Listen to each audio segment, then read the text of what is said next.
Hi, welcome to You, Me and Mediumship. I'm going to talk about putting yourself in their shoes. And what I mean by that is basically we all talk about mediums, light workers. We all talk about the different methods of communication. But how many times do we actually consider spirit and the effort that those energies go to be able to communicate with us? And obviously, although there is but one emotion to a certain degree within spirit itself, they also have that air of excitement when they come through, to be able to pass on a message that they are quite desperate to pass on to their loved ones. And I think it's well worth considering not only the effort that the energy goes through to be able to merge with us and communicate with us, but I think it's also worth considering the type of messages that they give. And I think this is a good indicator, really, as to the quality of a medium to some degree. And it kind of gives hints as to whether that connection is a really good connection, or whether there are elements of psychic reading from the sitter themselves. And I think sometimes the content of that message is very important, is a very good indicator, to be honest. So the reason I say put yourself in the shoes of spirit, I want you to do exactly that. If you're a mum, a father, maybe a brother, a sister, an aunt or an uncle, whatever your relationship to the rest of your family is, then I want you to consider what you would want to say if you had passed to the next realm, if you existed as energy, as that conscious energy within the world of spirit, and you became aware of the fact that you could merge with this soul on earth, if you like. It's not a good way of describing it, but just so you get the picture. But you had the capability of merging with this energy of the soul on earth and communicating with it. And you could pass on a message to a loved one that you'd left behind. I'd like you just to think about that. Just think about that for a moment. What I'm trying to say here is what would be important to you. What would you want to pass on to your loved one? And obviously, is your love for them would be top of that list. For many of us, it would be top of the list. And I also think you would want to say, you would want to express the fact that you are fine. Do not worry about me, I am fine. And I am well. And obviously those type of things you would want to get across. But there's also the evidential facts that we would like to give. It's all well and good every medium coming out with I am well, I am fine, and this energy sends their love. And obviously that in itself, however harsh this may sound, is not evidence. So it's important as mediums that we work hard with sitting for ourselves and spirit, and we build that line of communication to a degree that we are able to give evidence. It's lovely that we can pass on love, we can pass on the fact that this energy is fine, is at peace, because obviously that gives the sitter closure. And that's what obviously we like to do, for them to be able to carry on knowing that their loved one is absolutely fine. That's great. But like I said, we need to give evidence. We need to have that line of communication clearly open, well, as clear as we can get it, so we can give that evidence. Now, the way of doing that, which I teach my students, is what I call throwback. This is my way of working. I don't expect everybody to agree with it. I don't expect everybody to use it, but I'm just giving you an idea of how I work. Now, throwback for me helps in various ways. A, it helps to slow that line of communication down so that I can work with it. And B, it helps open that line of communication. So if I get a piece of evidence given to me, and it could be a symbol, it could quite easily be an image of that energy, as that energy was once embodied, whilst embodied. It could be a statement, just a simple statement, maybe something that the person that has passed and the loved one that has sat in front of you, it may be something they agreed on, that should their loved one ever come back from spirit, they would know it's them because they would give a certain word. It would have been something maybe they agreed on, and it's a good idea. Something they would have agreed on before this person passed. So what do I mean, throwback? Okay, so let's, for argument's sake, say I get an image of a lady that is impressed upon me. Okay, she's not there physically. I've gone over this a few times, but there is an image of this lady impressed upon me. I don't give that immediately. I may well hint, I have a lady with me very quickly, but then I will question that image. And it's simple as, is this you? Is this how you look?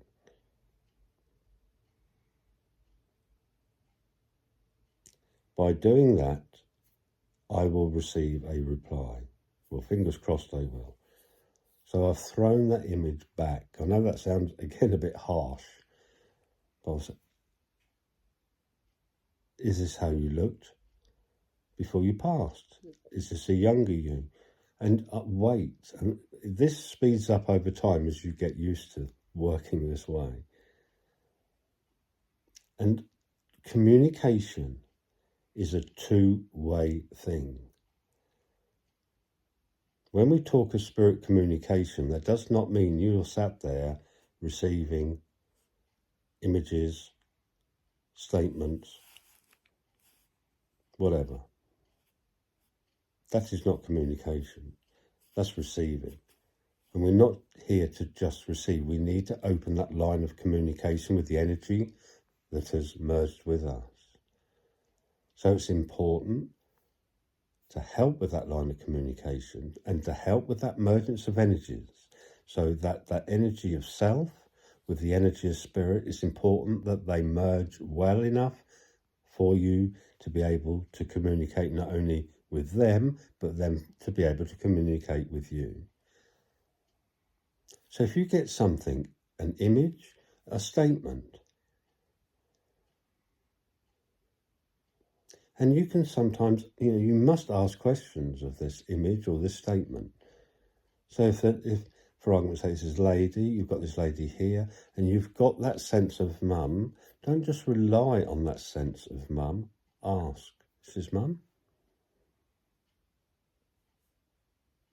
And you will get that reply. You will sense that yes. You will sense that no, this is grandmother. You will sense it. It will come to you. And then give the information. So, quick scenario then, we have an image of a lady, okay? Is this how you looked when you passed? Yes, you feel that, yes, you feel that, no. It's what you work on when you sit for spirit. The yeses and the nos. Male or female, you work with that as well while you're sat with spirit. It's something you work on with them.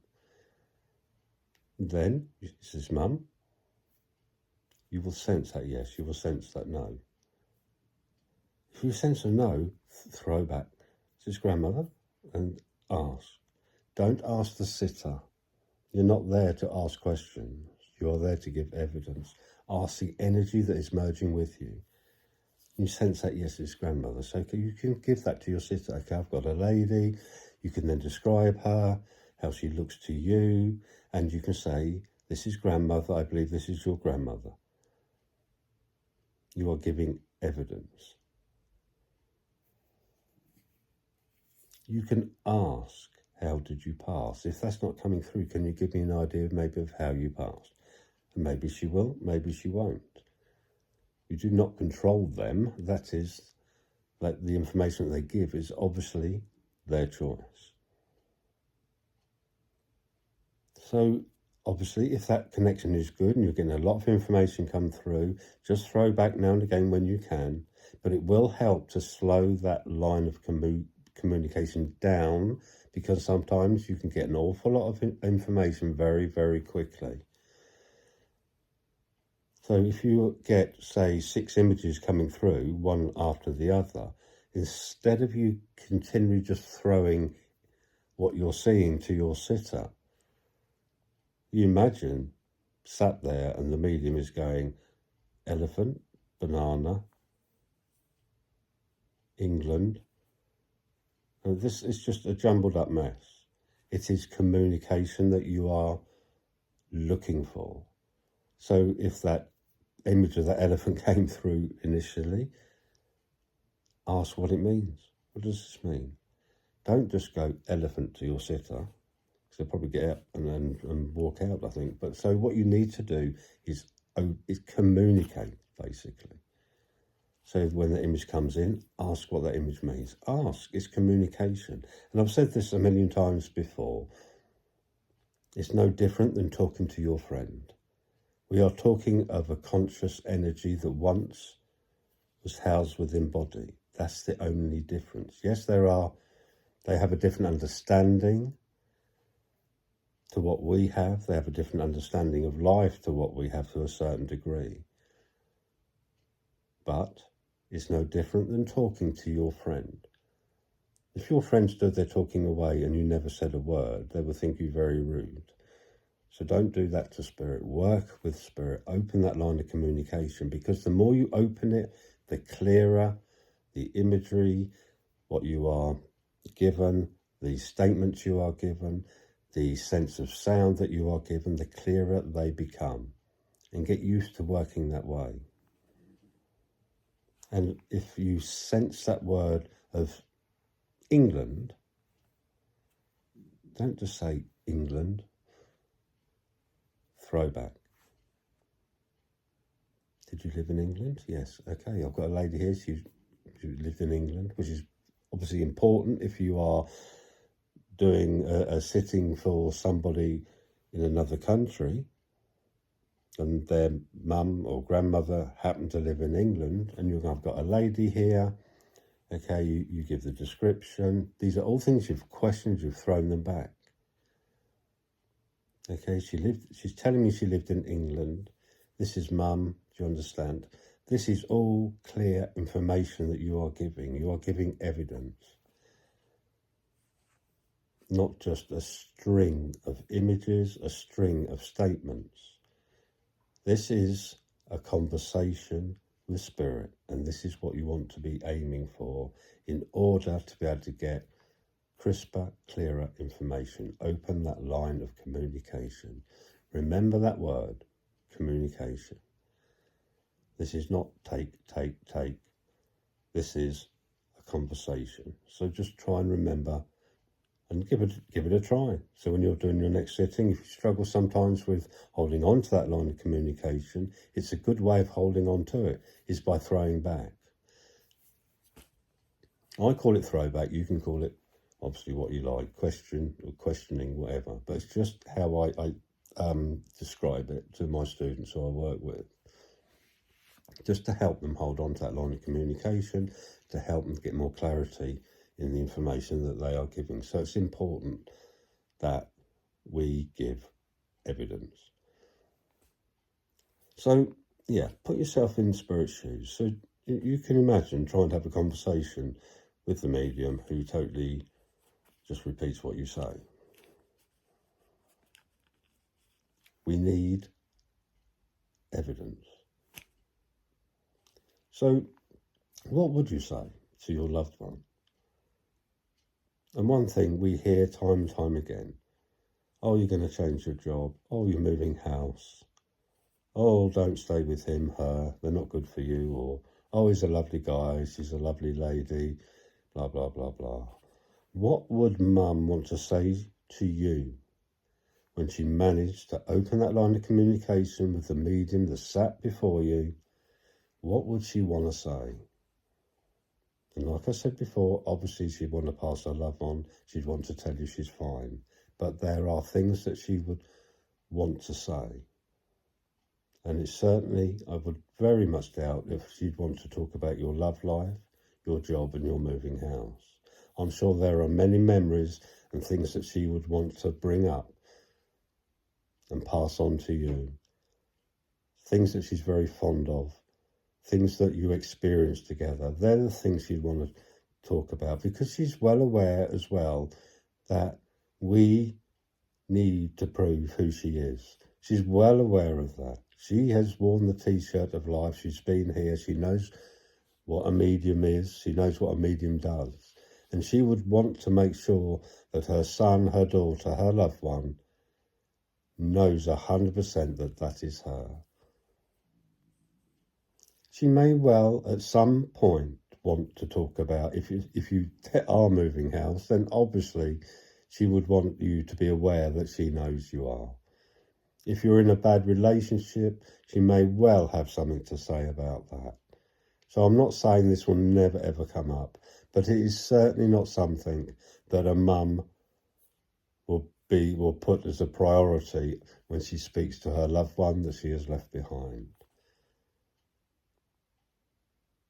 So we need to be aware of evidence when we are giving a reading to the public or in a demonstration or whatever. Don't get caught in that trap of just repeating what you are seeing and what you are hearing. A, it will be very boring, and C, you are not holding on to that connection very well if you're just repeating. You need to open that line of communication.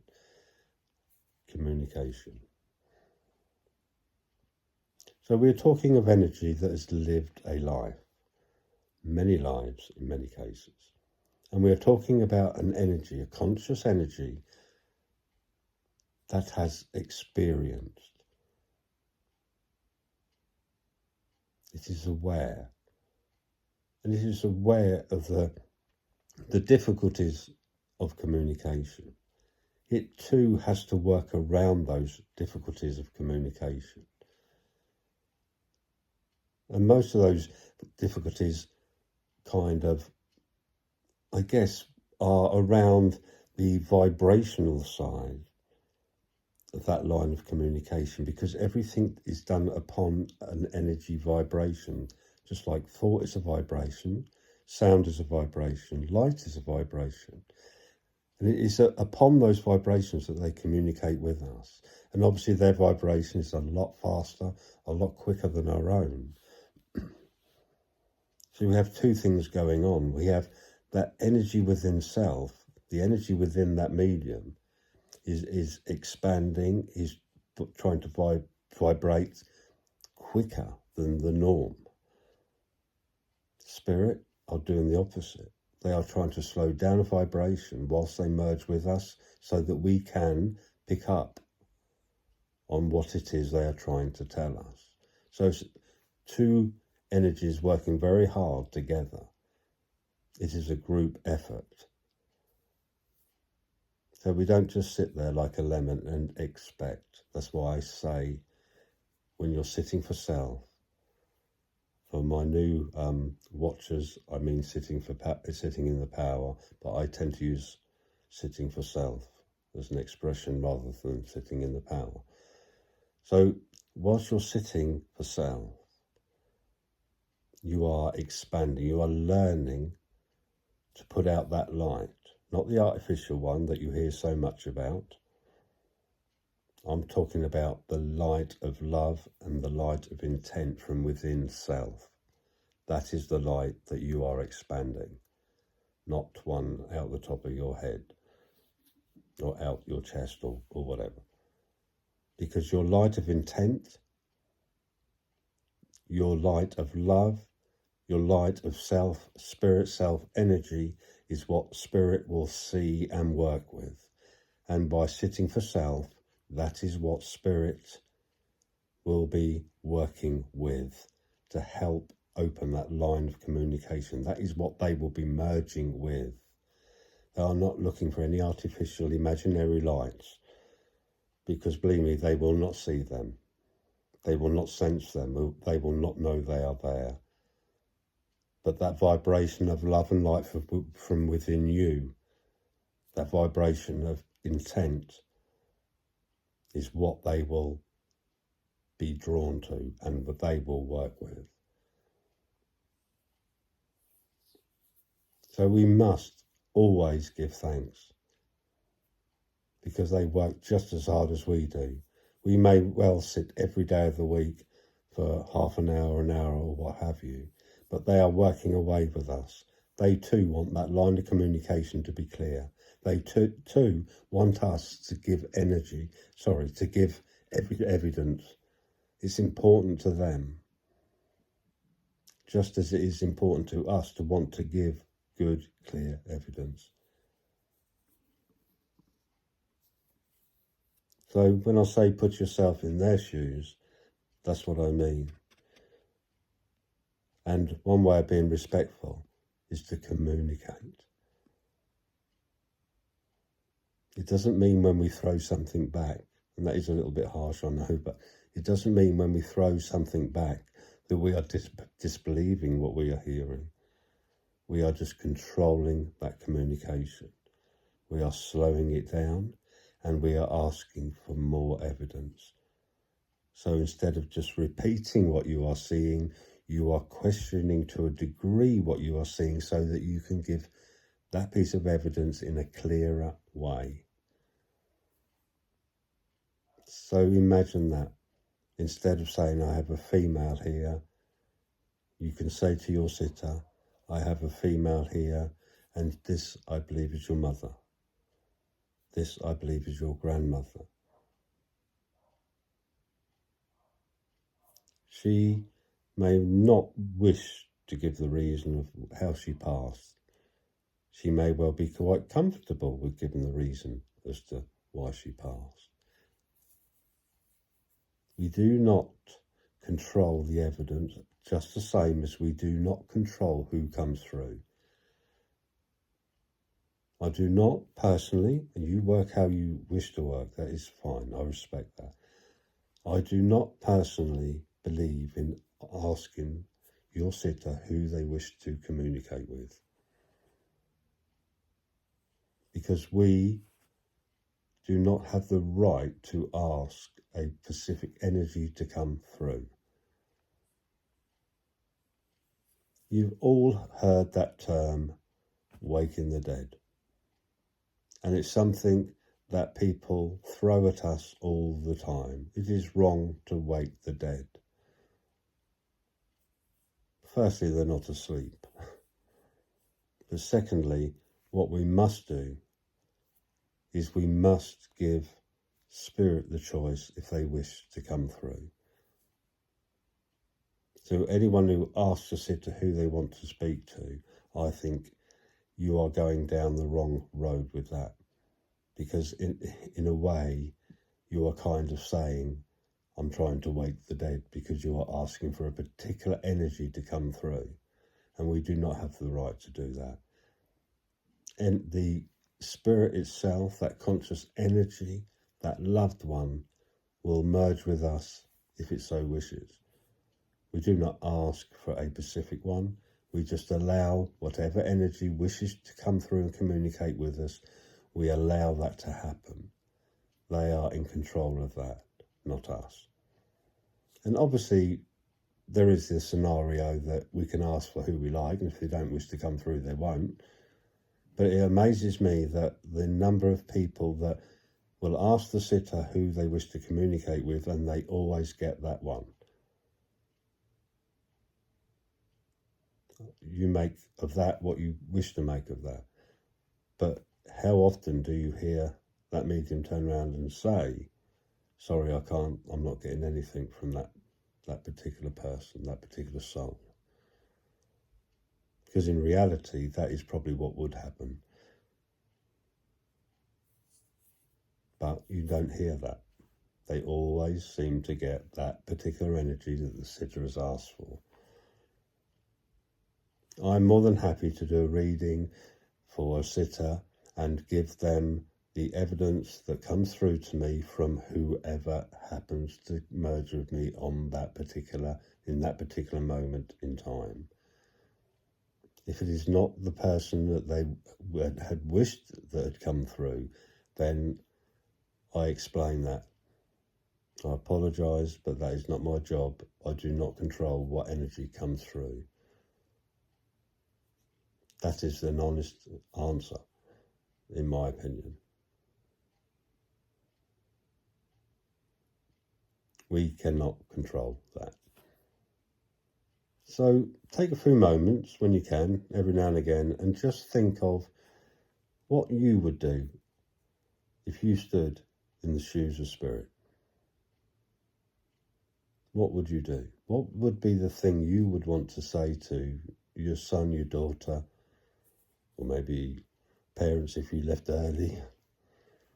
What would you want to say? And secondly, something that's worth thinking about, would you want to come back? There are energies, and I've received this information more than once. There are energies that never want to come back. So, insisting that a particular energy comes through, and it does every time, I find a bit difficult to absorb that, to be quite honest, because there are energies that will not wish to come back. And it's not because they can't stand the sitter, they can't stand their son, they can't stand their daughter, whoever it is who sat in front of you. That is not the case, and I explain that as well. That is not the case that they haven't come through. You need to understand that an energy, a conscious energy within spirit, has a different understanding to this. It has a different understanding to life itself. It may not wish to lower its vibration to such a level. It may not wish to do that. And it's not being cruel. Its understanding is different. Its desires are different. Without the mind, we do not have all that jumble of emotion. Within the world of spirit, there is but one, and we all know what that is.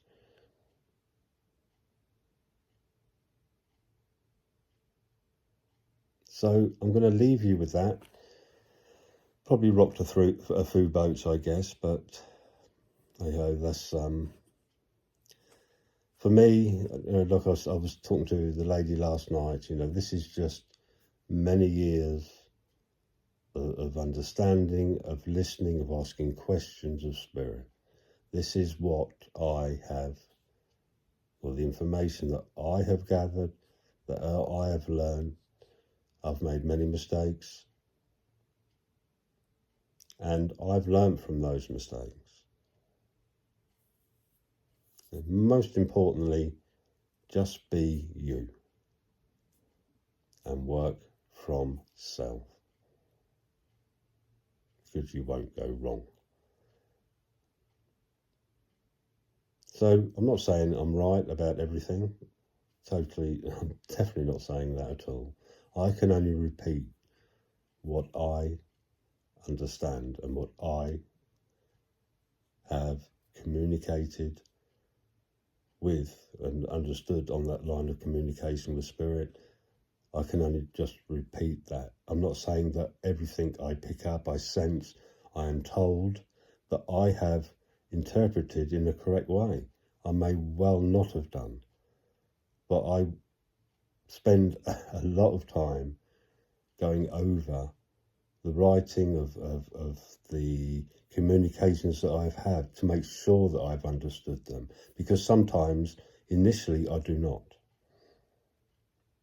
and I may need to read that information time and time again. But the minute it clicks, the minute I know I have understood it and I have absorbed it correctly, not only do I get that sense that I've managed to achieve that inside, I get a nod as well. It's kind of spirit saying, you've got it. At last. You've managed to get it. So anyway, please like, please subscribe, all the normal stuff, and pop over to my Patreon if you'd like to learn more. If you're developing medium, intermediate, medium, whatever, then please have a look on Patreon. And I only teach one-to-one. I don't teach in big groups. Don't believe in that. So have a look, and if something you're interested in, then please get in touch, and I'll see you all again soon. Thanks for listening. Bye for now.